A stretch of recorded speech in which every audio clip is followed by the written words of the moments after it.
Welcome to the New Books Network. Hello, and welcome back to the New Books Network for another episode on the sex work, and sexualities channel.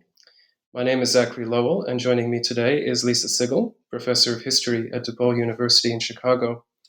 I'll be speaking to Professor Sigel about her fascinating new book, The People's Porn, A History of Handmade Pornography in America, published by Reaction Books in 2020. Her previous books include Making Modern Love, Sexual Narratives and Identities in Interwar Britain, and Governing Pleasures, Pornography and Social Change in England, 1815 to 1914. Her latest book is a fascinating account of handmade, homemade, and amateur pornographic artifacts. Not only are these objects compelling and interesting in their own right, but when brought together, Professor Sigel uses them to tell the story about American sexual history, which might otherwise go untold and forgotten. What unfolds in The People's Porn is not only an absorbing contribution to the historiography of sexuality and desire. The book is also an inspiring and emotionally resonant portrait of human creativity in all of its many forms. As Professor Sigel writes in the introduction of her book on page 10, quote, "As much as the world might like to limit sexuality to the realms of the uplifting and transcendent, this pornography reminds us that we are imperfect in both body and mind, subject to pain as well as pleasure, willing to laugh at ourselves and each other, and moved equally by the ridiculous, violent, and sublime." End quote. At times, the images and objects presented in this book might appear shocking, crude, grotesque, problematic, confrontational, unrestrained, unruly. But in the end, they are all deeply human, and they speak to humanity's prodigious urge to communicate desire. I highly recommend this book, and I hope listeners enjoy the conversation ahead. So, with that, Professor Sigel, thank you for joining me today. Thank you for having me. Yeah, it's my pleasure. First of all, can you tell our listeners about yourself, including your academic background and how you came to the study of sexuality and pornography? Well, I'm a professor of history. I um, developed my interest in the history of sexuality and pornography even when I was an undergrad. At that moment, history classes were largely about men almost all of the time. And if you had a really liberal or progressive instructor, they might have a day on women or even a week on women. So it would be 14 weeks on the history of religion, the history of the military, culture, society, politics. And then at the end, there would be a little bit on the history of women, as if it was entirely divorced from those other subjects. And I grew frustrated and interested in what women were actually doing, and then interested in how sexuality fit into that. Um, I started looking at pornography as a way to try and understand the fantasies of sexuality, how people conceptualized or thought about sex, not what they actually did with their bodies. So at that moment, if there was any discussion of sexuality at all, it would be about VD or prostitution and Mary Magdalene societies and charity reform efforts. And there was very little on how people could think about sex. So I came across pornography. There's this prodigious 19th century pornographic publishing trade. And I started to conceptualize those as objects that would let me chart people's fantasies. And here I am 25 years later, 30 years later, still working on the same topic. Who knew it would be so rich? Well, I'm sure there's a lot to explore. And yeah,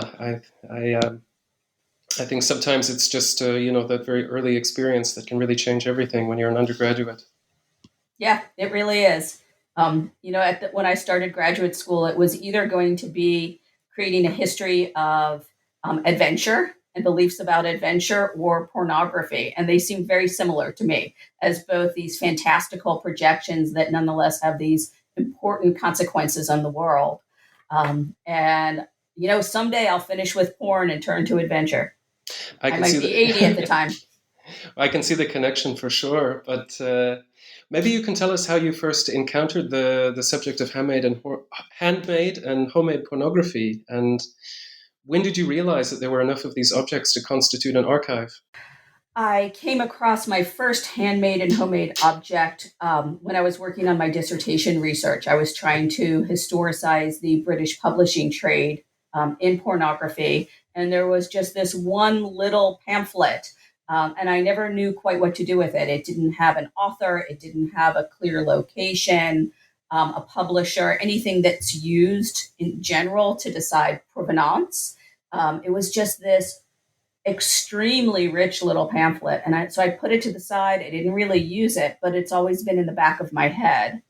Um, about 10 years ago, I decided to try and make sense of that using a mantra that I always tell my students in methods classes, which is see what the documents can tell you rather than put an idea on the documents.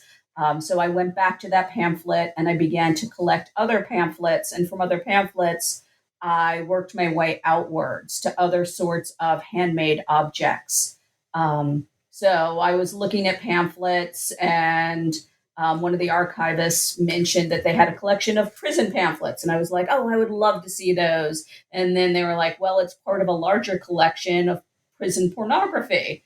So it's like, absolutely, let me see the illustrations. Absolutely, let me see the handmade quilt. Absolutely, let me see the carved peach pit. And I just worked my way outwards. And I began to see all of these sorts of objects as speaking to each other, um, as a large archive of objects. So it started from one, and then it became hundreds, and now it's been tens of thousands of objects. Yeah, it can really snowball quickly once you know what to look for. But what were some of the, I don't know, maybe methodological or theoretical or practical challenges that you faced when it came to compiling your materials? So there's this huge methodological issue of working with handmade and homemade objects, in that historians generally work from provenance. They'll take documents and they'll understand them in a particular time, in a particular place, produced by a person or a group of people. And handmade and homemade objects wipe that out. You do not know exactly when it was produced, who produced it, where it was produced. So I had to work from either the internal clues, something that it might mention that would put it in time or space, or the sorts of production methods. So scrimshaw came from whaling vessels and sailing vessels, largely in the 18th and 19th century. So I would have to work from those sorts of clues rather than the more traditional provenance. So it's a really different methodological problem. It's the same sorts of problems that people working with material culture encounter, but historians are not necessarily that used to, or at least I wasn't that used to working with material culture. So it was Yeah, a learning curve. Yeah. yeah, I can imagine it was almost like an archaeological approach in many ways. Yeah, yeah. So I had to consider, like an archaeologist, where was it found? What documents was it related to? Is it part of a larger collection? Who collected it? Why did they collect it? Where did they shop? So it was somewhere between like art history and archaeology. It's fascinating, but I had to think carefully before I used any document. Yeah, this mixed approach, I think it really comes out in the book, and it's one of the things that makes it so interesting. But so okay, so you mentioned pamphlets, and briefly you mentioned scrimshaw, but specifically for these early objects, which are the focus of your first chapter, what kind of things are we talking about? Maybe could you give our listeners a sense of what you found, because it is like quite a diverse array of artifacts. So there's a wide array of carved objects. So there's carved wooden objects, carved bone objects, carved sea ivory. There's coins that have been reconfigured. There's coffin figures, which are some of my favorite. It's its own little folk art form where you take the lid off and the little carved figure inside, a little penis pops up when you remove the lid. For the most part, they're men. I've seen one female coffin figure. There's Men in the Barrel, which later becomes a commercialized form.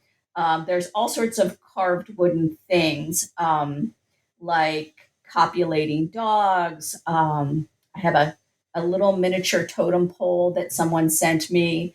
Uh, there's things made out of leather, things made out of wood, things made out of metal, things made out of bone. It's just whatever people had around them, they used, and they used to make into pornographic objects.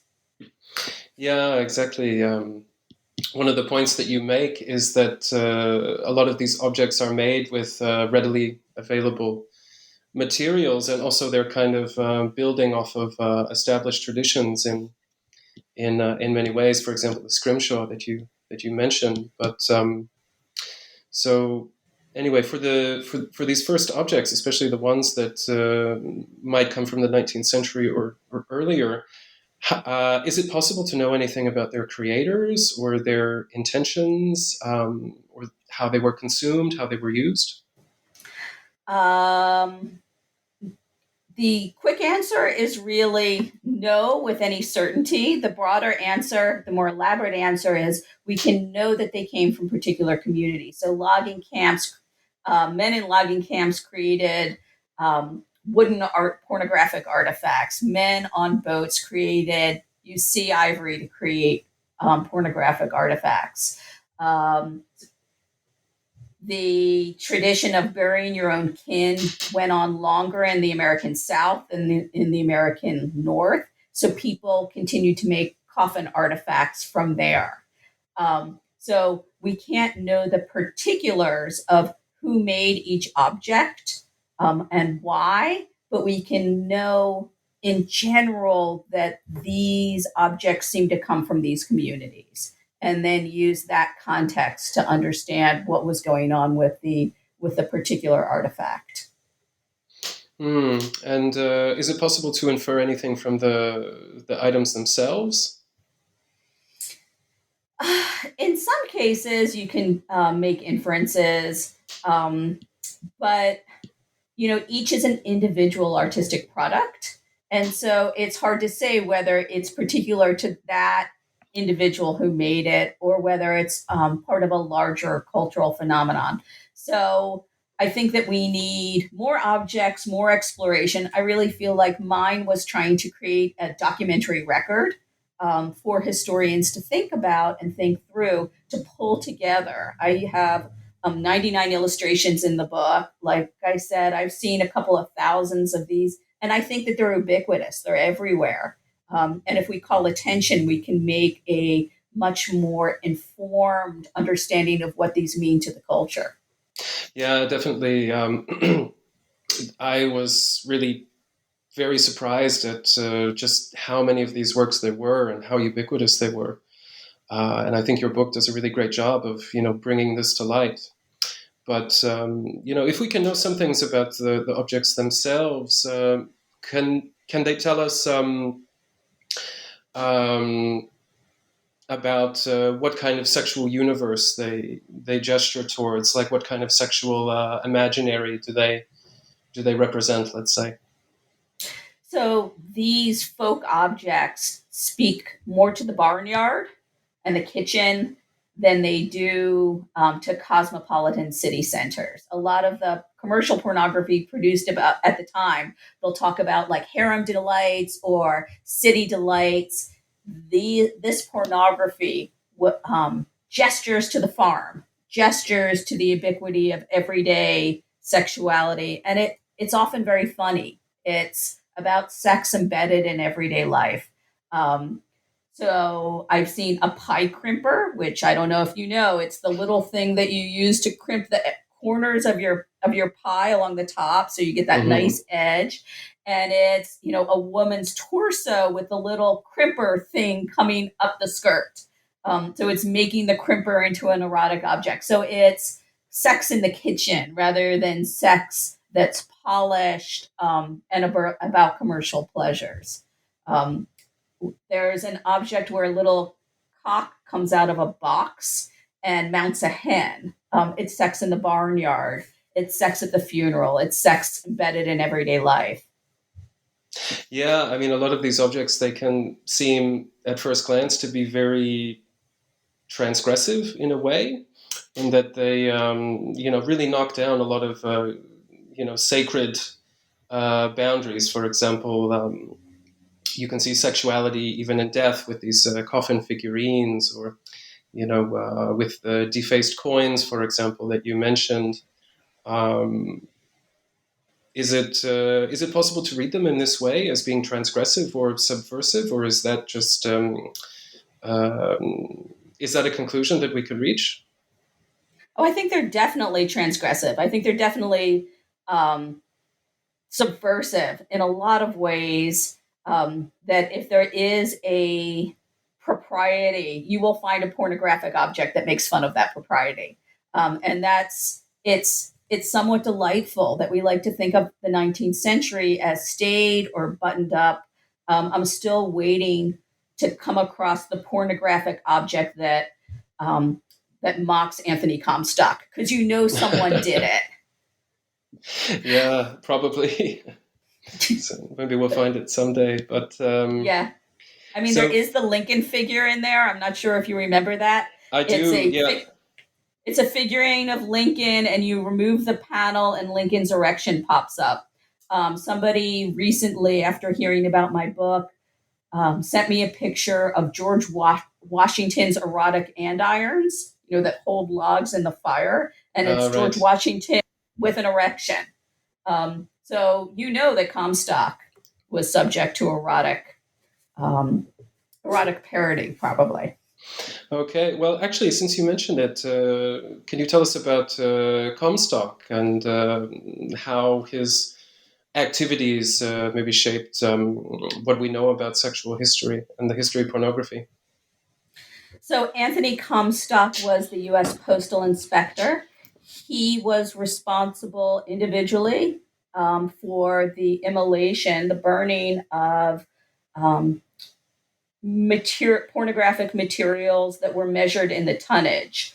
He was very proud of that fact. He helped push through the passage of the Comstock Law that allowed him to search through um, the postal the post office and the materials that were being delivered for obscenity, and then he would burn it. He proudly mentioned that he drove, I forget how many people, to suicide by pursuing them under the Comstock Act and imprisoning them for the passage of obscene materials. So a lot of what we know from the 19th century was based upon his records, what he was willing to put to paper. But we can't know what he was railing against. We can't know everything that he burned. We don't know what the first pornographic novel is. We don't know what the first American pornographic photograph was. We get slight records where people will say, I saw tens of thousands of photographs, but we don't know what those bodies look like. We don't know what commercial production looked like. Now, by a strange twist of fate, we have better records for handmade and homemade objects because those never reached commercial centers. They weren't being sold, they weren't being transmitted, they weren't being sent through the post. People either just held on to them and passed them down or burned them, but it wasn't this whole scale attempt to root out these objects because they were private at home for personal consumption. So we have this, I think, a fairly robust um, sample of handmade and homemade objects where a lot of commercial productions were burned. Yeah, that's fascinating. It's shocking to learn about this gap in the archive and how much material was destroyed. But I think that really makes these amateur objects all the more valuable. Yes, I agree. Yeah. So you touched on it a moment ago, but you write that these early pornographic objects, they challenge narratives about the growth of industrialized and commercial sexuality. Um, can you tell us a bit more about this, and how are the amateur and the vernacular speaking to each other in various ways? Is there a dialogue between the two? So the model that was in existence was that industrial or commercial culture would rise, started being developed, and that it would wipe out amateur or vernacular production. That people would buy instead of making, that the ideas that were circulating in commercial culture would overtake those of vernacular origins. And that doesn't really happen, at least not the way the model might suggest. And you can, so for example, there's one scrimshaw object that I've seen that it looks like it might have been a commercial plate that was then put on a scrimshaw object. So that's a case where commercial culture was incorporated into the vernacular. Another case would be with coins, where those are marketplace items. They're all about buying and selling. Everybody had them for buying objects, not for making objects, but people remade them with vernacular ideas. So I don't think that the arrival of a commercial culture necessarily wipes out a vernacular, at least not during the time frame when it's supposed to be doing that. Okay. Well, actually, that brings us to the second chapter, where you explain how mass consumer culture and new technologies of replication allowed people to create new imaginary sexual selves and to explore new realms of the erotic through sexual simulacra. So, how does this concept of the simulacra become productive for making sense of sexuality and desire in the early 20th century? So the simulacra is a copy of a copy of a copy, where either the original is lost or there might not have even been an original. If you think about the object of the cock mounting a hen, this is something that I think was created where someone sees this in the barnyard and creates an object reflecting their particular experience. Or there's another carved object of two dogs, dogs in the countryside having sex. The copy of a copy of a copy often references commercial production, but then remakes it in a vernacular form. And one of the most interesting examples is the sex doll Polaroid example that I mentioned in my book. And it's someone took all of these Barbie and Kens and G.I. Joes and all of these non-sex dolls that were, I don't know, hanging around. They took them and they made them into erotic objects. They gave them little genitals. They gave them pubic hair. They arranged them in sexual tableaus. And then they took Polaroids of them. And they created this archive of Polaroid images of these dolls put in sexual positions. Now, if you think about it, you're getting when you look at my book, you're seeing a literary version of a Polaroid iteration of plastic bodies that originally had no genitals. So it's a copy of a copy of a copy. It doesn't reference sex, as in bodies on bodies. Instead, it references ideas of sexuality in the most abstracted form. And I think that this is really interesting as we go into the 20th century, in that people are making handmade and homemade objects to meet their desires that are not being created from the universe around them. It's created from their own mind space about what sexuality can or should be. Yeah, exactly. But it's also fascinating that, this new creativity, it's also building off of this abundance of material culture and allowing for this opening of new erotic and creative horizons, right? Yeah, absolutely. And it's particularly interesting because people have these erotic desires which are not being met by commercial culture. So it was very hard to get gay porn, for example, but people were creating out of um, out of bodybuilder images a sort of gay porn that they couldn't get commercially. So they were remaking commercial culture to meet their desires in ways that commercial culture didn't. Yeah, exactly. And in some ways, it's almost as if these amateur creators see a truth in these commercial products that's latent, and that the real creators, let's say, almost can't acknowledge. Right, right. They gesture to it, but they can't market it. Commercial culture has no room for queer desires, so they gesture, and the amateur artists fill it in. Yeah, yeah. I mean, it's really fascinating to see all of this creativity on display. Yes, it's amazing how much people invest their time and energy and artistry into creating these often very ephemeral sexual objects. Well, Like the speaking, making mattered. yeah, yeah. Well, speaking of someone who took a lot of time to create artwork, this chapter also includes a case study of Henry Darger, or Darger. I'm not sure exactly how to pronounce the name. But can you tell us about Darger and explain maybe how his output might have reflected some of the cultural and erotic fixations of his time? So I've heard it pronounced Dogger. Darger, okay. Yeah, I'm not sure if that's the correct pronunciation or not. He was a really interesting and tragic figure. He was here in Chicago, and his home church was right around the corner from my office. So, and it's become this really yuppified area. It's this very she wealthy neighborhood. When he lived there, it was a really poor community. He grew up in a very poor household. His mother died. Um, when he was young. His father was poor.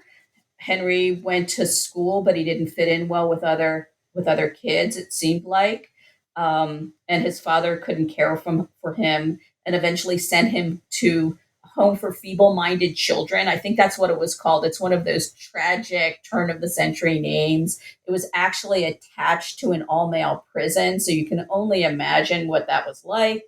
Yeah. He tried running away a couple of times, and eventually he ran away and went back to Chicago after his father had died.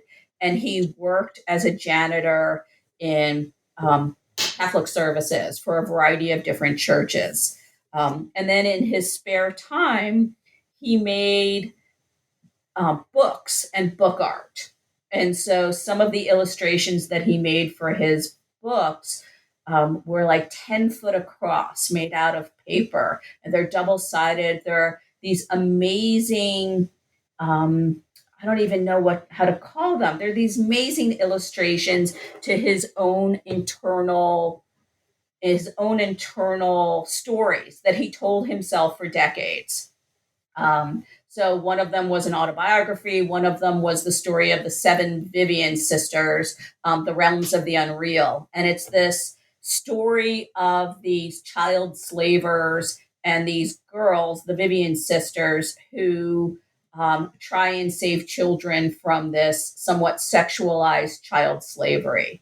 And he created flags and countries and storylines and then backstories and images. It's thousands of pages that he hand wrote and then illustrated. They're this phenomenal project. It was like his life's work that he kept entirely to himself. Eventually, he was no longer able to take care of himself, and his landlord, because he was renting his whole life, he went to his landlord and asked for help, and his landlord put him in a home, the same one where his father had died. And the landlord was stuck with this apartment that looked like a big hoard. There's Pepto Bismol bottles, there's newspapers, magazines, bales of cord, everything just stacked high. His landlord was an artist. And as he began to excavate this apartment, he realized that Henry was an artist as well. And the landlord really popularized and publicized Henry Dogger's art. So it was this amazing discovery of this entirely internal world. Yeah, exactly. I mean, it's a huge body of work, and all the more remarkable because I think Darger was working on it totally unknown to everyone else. But he was also using ephemera and commercial products of his time, right, to create his art. Yes, he was using newspapers, magazines, children's coloring books. He would collect those from the streets, and then he would transfer, collage, redraw, blow up, shrink. He would use the same image over and over again. Um, and so there are these, even at the moment that he was using them, they were somewhat antiquated images that he was remaking to fit his own vision of the world that he was creating. And one of the things that people find both fascinating and disturbing is that he drew these these girls as naked with male genitals, and everyone is unsure what that means, what we're supposed to make of that.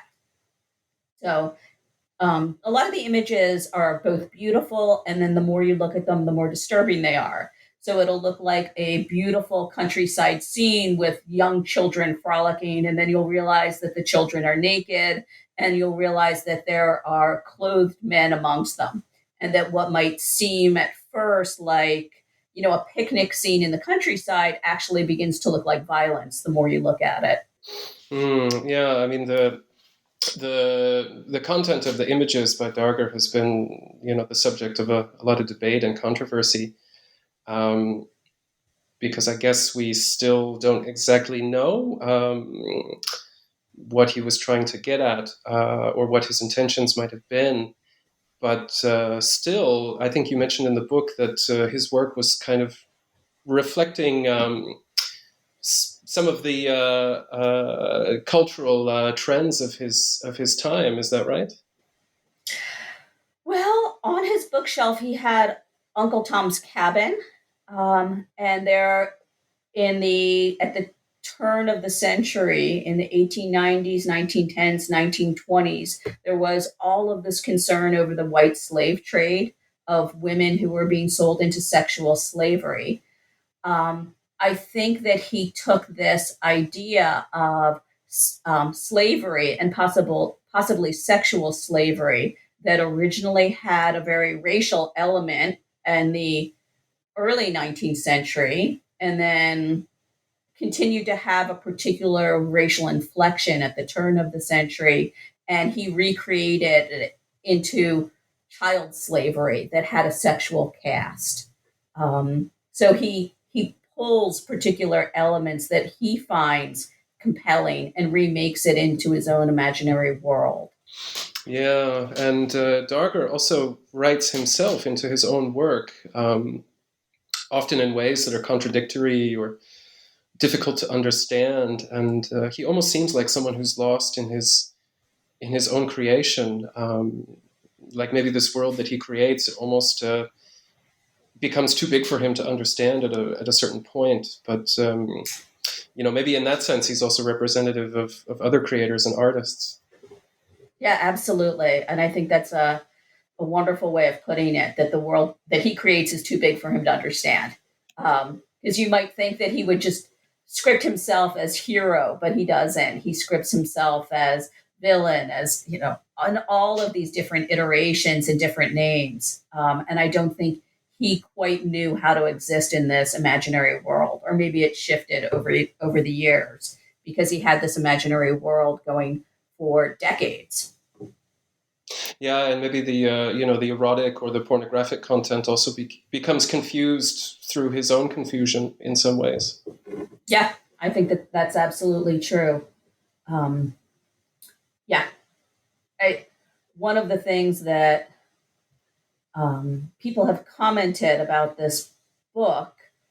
So with Dogger, people both get irate that I am putting him into this whole world of handmade and homemade pornography. because some people think he's just an artist and he shouldn't even be cast that way. Other people have been quite irate that I include Dogger because he deals with child sexuality, and that is beyond the pale. One can't engage with sexuality around children, that should just be verboten. So I get it coming and going. I think it's super important, however, to recognize that outsider artists can have this sexual inflection, that it's not just naive, that there are other sorts of issues ramifying through their depictions and descriptions of sexuality. Because it's just too easy to be like, oh, it's this childlike sense of sexuality, as if outsider artists aren't affected by all sorts of cultural currents.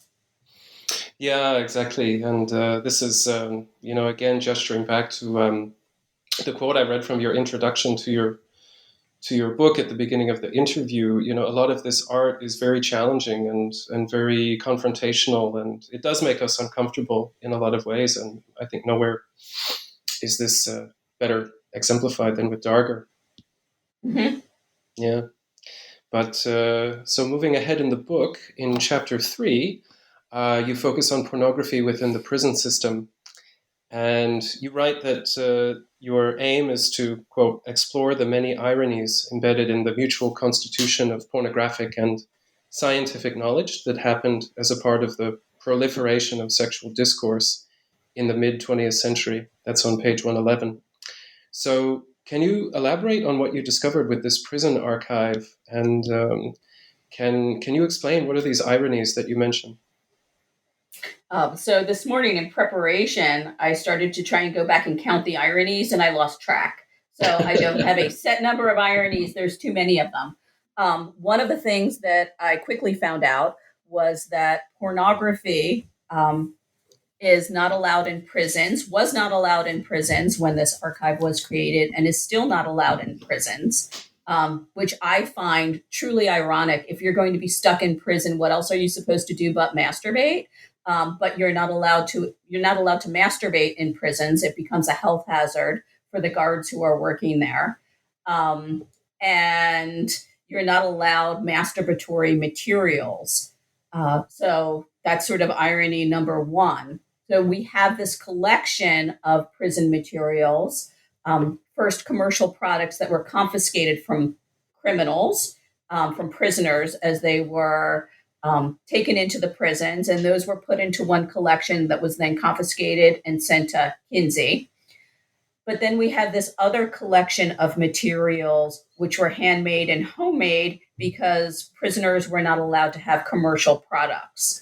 So they would make their own materials, which were also confiscated and sent to Kinsey. So part of the backstory of the creation of this archive was Kinsey's statistical method at the moment in the creation of sexual behavior in the human male. I don't know how much backstory you want me to go into. Yeah, let's get into that for the listeners who might not be familiar with this. So how does Kinsey come into the story? And what role does he have to play in preserving a lot of this material? So Kinsey was collecting statistical surveys, questionnaires for sexual behavior in the human male, and he started this in the early 40s.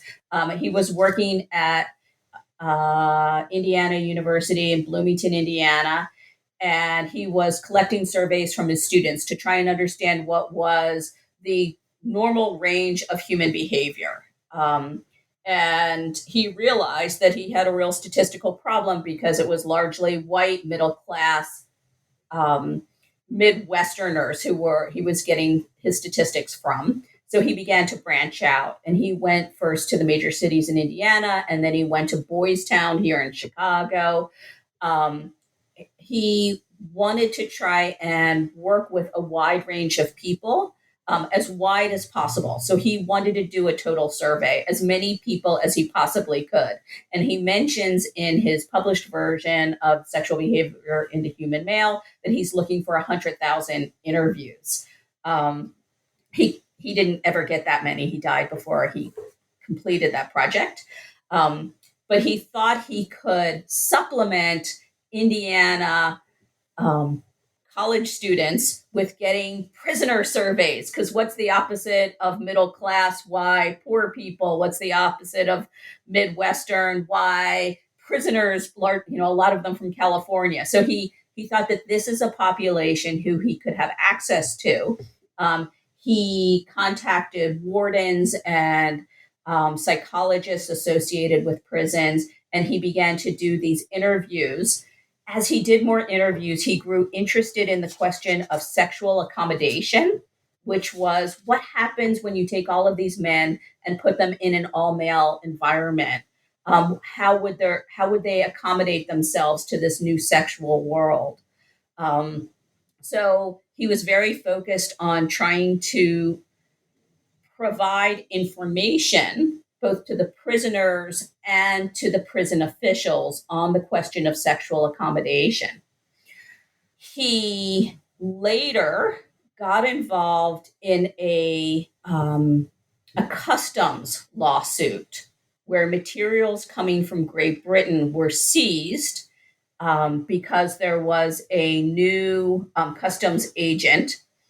In the past, they had just let things come through, but this customs agent said that these were clearly obscene. Kinsey fought this and got embroiled in this enormous lawsuit that he didn't live to see the end of. The Institute for Sex Research continued it after his death. They used the testimony, these letters, these support from wardens and prison officials and members of the judiciary to say that the study of prisoner sexuality was one of the more important issues of the day.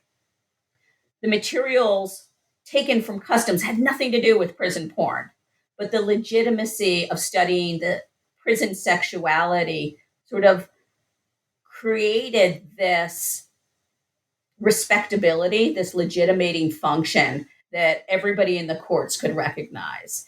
So that's like another level of irony, that these prisoners are not allowed porn. Their porn is being confiscated. He was working with these wardens who would confiscate all their handmade objects. They would study it supposedly for accommodation to prison circumstances. But then it becomes this larger question of sex offenders and what criminal sexuality looked like. And that legitimates Kinsey being allowed to, the Institute for Sex Research being able to import porn that was otherwise illegal. So that's like the greatest irony of all. Yeah. It's like there has to be this scientific alibi to allow the not the spread of pornography, but just to allow it to exist and to open it up for study, right? Yes, and what could be more important than criminal sexuality and understanding the criminal mind through their fantastical productions?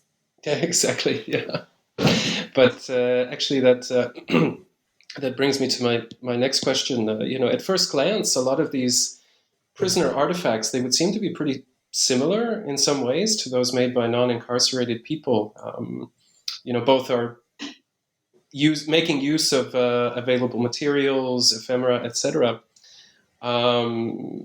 But how unique are these prison objects in terms of theme or content to those produced on the outside, let's say? So they are very similar to a lot of the things produced on the outside. So, for example, there is this plethora of little pipe cleaner figures that are produced both in the prison and outside the prison, and they look exactly the same. There's the peach pit figurines where you carve a peach pit, and there's one from the Kinsey Institute, which is just amazing. It's a little monkey with an enormous erection, and he is masturbating with one hand and thumbing his nose at the other. And it's tiny. It's tiny. And there's these little peach pit figures, both on the outside and the inside. So clearly, people learned these forms, before they were prisoner and brought them to the prison culture. So in many ways, it's a continuation of what you see. On the other hand, there is this theme of confinement that begins to develop in prison pornography.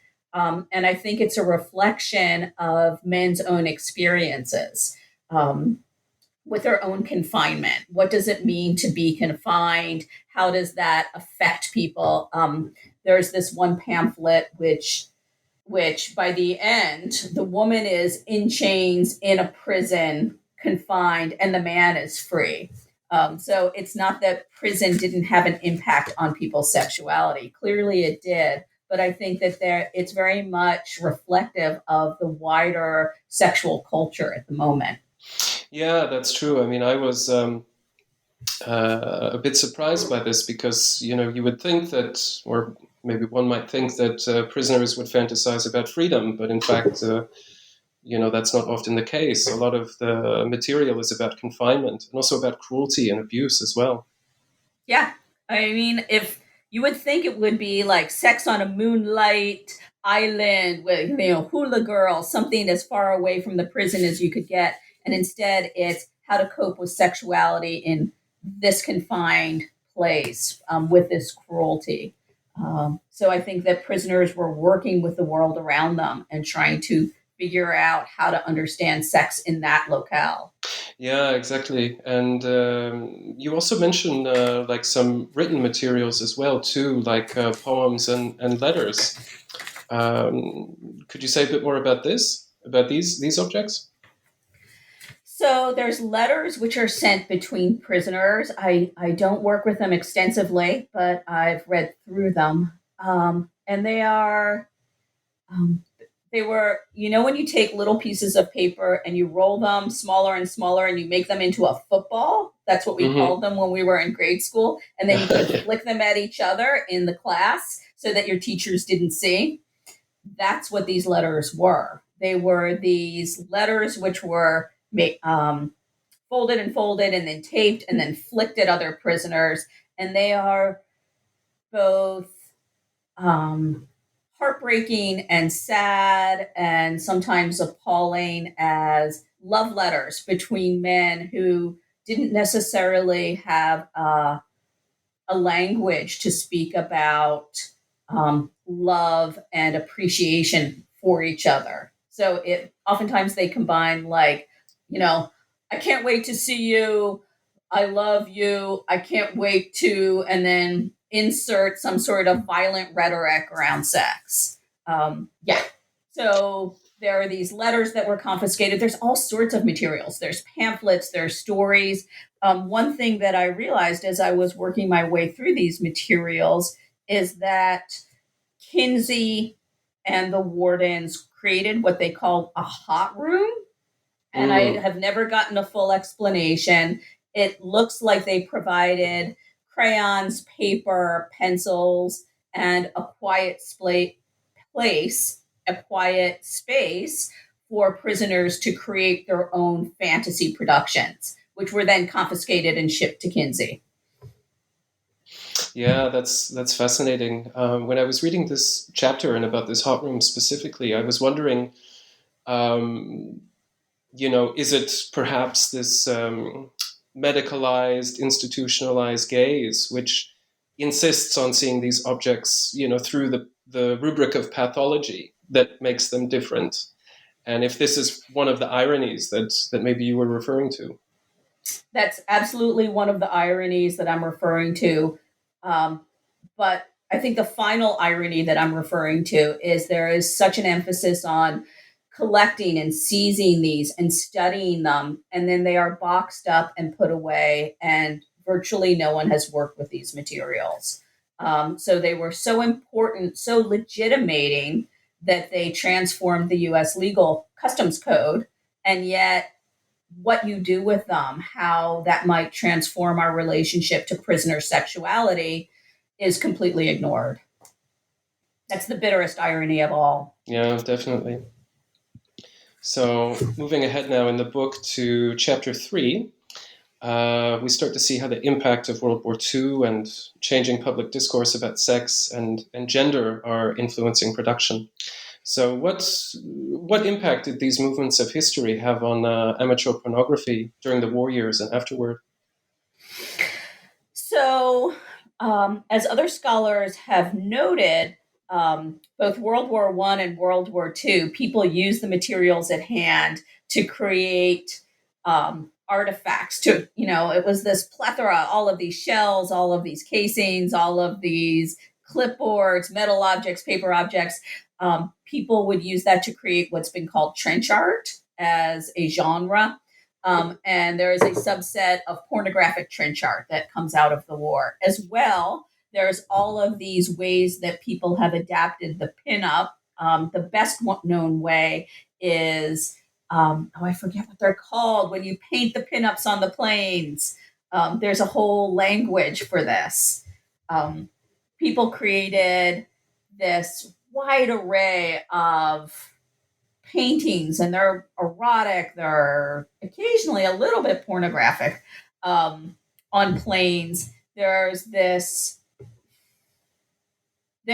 profusion of objects, and like all the rest of this book, we don't know who created most of them. We don't know where. They're people in motion, so we don't know exactly where they were created. People brought them back. So there's this, it's an Italian tradition of letter openers made from World War II bones and metal objects and shell casings. I don't know whether those were made from soldiers or from inhabitants, from civilians who were looking for something to sell to soldiers. So a lot of these objects were just circulating. They were created, they were circulating, and then eventually they made their way back to collections in the States and in Europe. There's a wide array of objects in Europe as well. So that's one way that World War II impacted the creation of amateur and homemade pornographic objects. And I think also you mentioned in this chapter as well that discourse about sexuality also changed because of the war, with sexuality being seen as a reward in some ways. Is that right? Absolutely. So the idea that women were waiting and willing and beautiful, that is running through the commercial culture, through the governmental materials.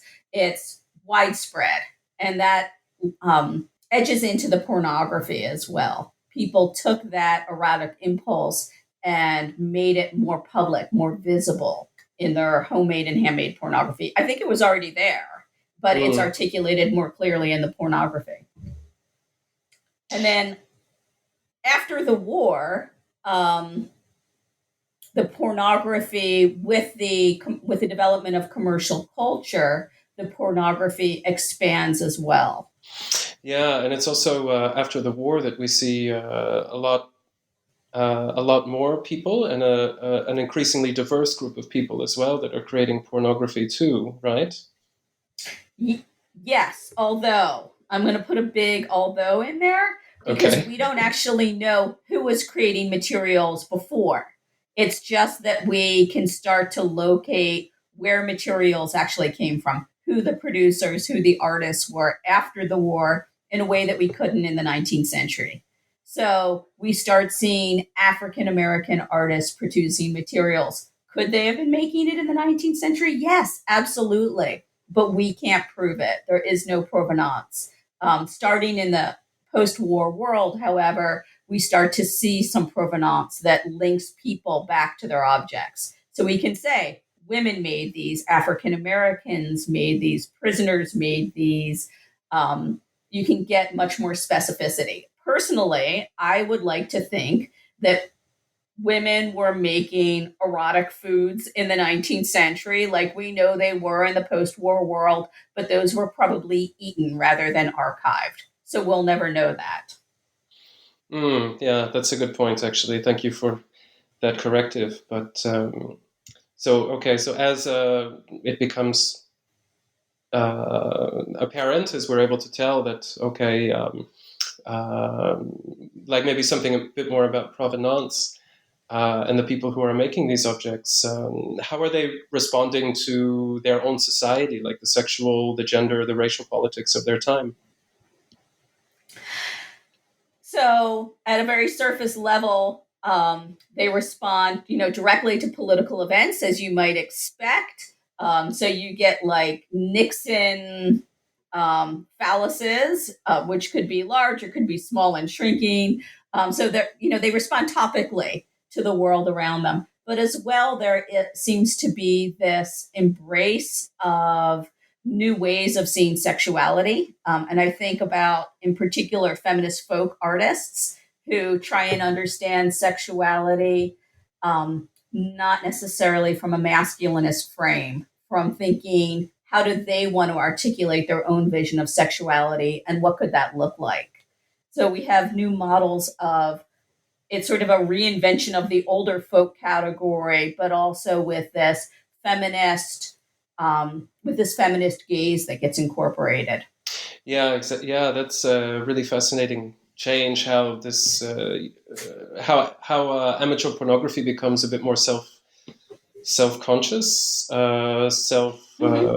self-serious, and more political than it was previously, right? Yeah, absolutely. There had been political elements, but like with the Lincoln figure or the George Washington figure, but the satiric element, especially when you start having national satiric magazines, and a lot of which were self-consciously filthy, people began to bring that satiric sexuality back into their amateur productions.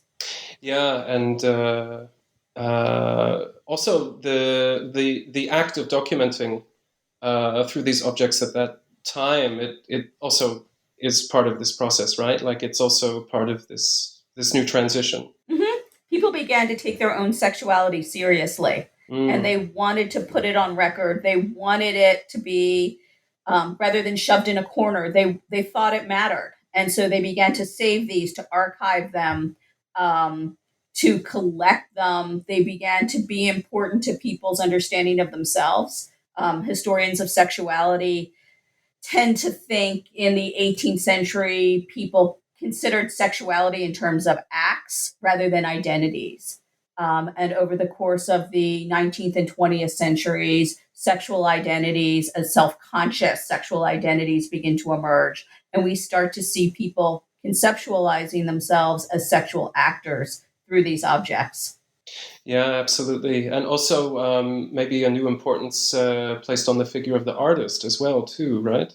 Yes, absolutely. Especially as some of these folk artists become and outsider artists become famous. Their names matter. Who they are matters. It matters to themselves, and then matters in terms of the circulation of these documents. They become commercial objects, like Henry Dogger's illustrations. I think the latest went for $1.25 million. I'm not sure about that figure, but we're talking very serious money. Yeah, and also, not just auction houses, but cultural institutions in general begin to take notice of amateur pornography at this time as well, and that changes how we start to view the real and the authentic, right? Absolutely. They begin to pay attention to amateur products. I don't think that there is a lot of focus on amateur pornography. So if you go into the pornography bucket, you're worth considerably less than if you go into the amateur art category, when cultural institutions are willing to pay more. If the topic just happens to be sexuality, but it's art, it can be worth a lot more than if it's porn. Yeah, exactly. You mentioned there was one folk artist who experienced this, depending on how the object was classified as folk art or brute art. Well, happened to a lot of artists this way, but these distinctions really mattered. They mattered then, and they matter still. If one's thought of as an outsider artist, you can be taken much more seriously than if it's pornographic art. People, since the publication of my book, have said to me, "I have this amazing book put together by this artist, and if it's an unknown folk artist of pornography, it's not worth as much. It just isn't. If it's an unknown folk artist that only sometimes deals with erotics and pornographic ideas, then it can be worth a lot more to institutions and museums." Yeah, this process of commodification really changes everything. It really does. It changes everything. But in terms of desire, the desire for the real and the authentic, this can also affect, production and circulation and consumption as well, too, right? Absolutely. I think that pornography in today's world, we think of video or digital pornography.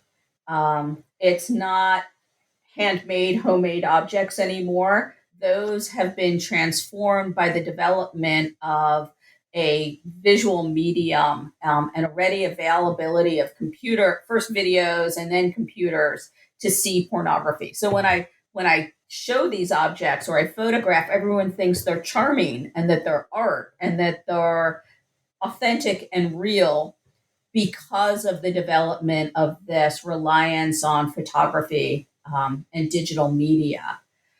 At the same time, I think one of the fastest growing areas in pornography is amateur porn, YouPorn, sexing videos, Girls Gone Wild, that there's this search in commercial productions for the amateur and the real that is it's driving a lot of the commercial productions at this moment. We want to think it's true. We want to think it's people with desires having sex for more than money, more than an artistic project on their part. We want to think that it's capturing something.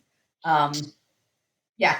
Yeah, that's true. And that also brings me back to a question I had earlier about the distinction between the professional and the amateur, because these technologies, ironically, by advancing so much, they allow for the blurring of this line where the professional can look amateur and the amateur can look professional, right?